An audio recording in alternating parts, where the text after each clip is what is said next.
Have you ever wondered why the Acholi people of northern Uganda use the elephant as their symbol? Let me take you on a cultural journey. The elephant is a powerful representation of what the Acholi value most: strength, wisdom, and unity.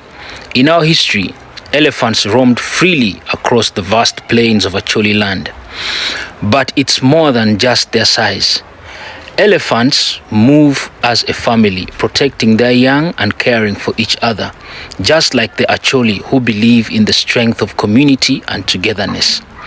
The elephant's resilience reflects our story as a people overcoming challenges while standing tall and proud.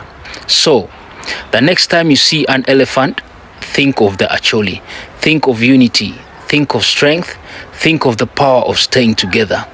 I am Tony Areo, and this is a piece of Acholi culture you didn't know you needed.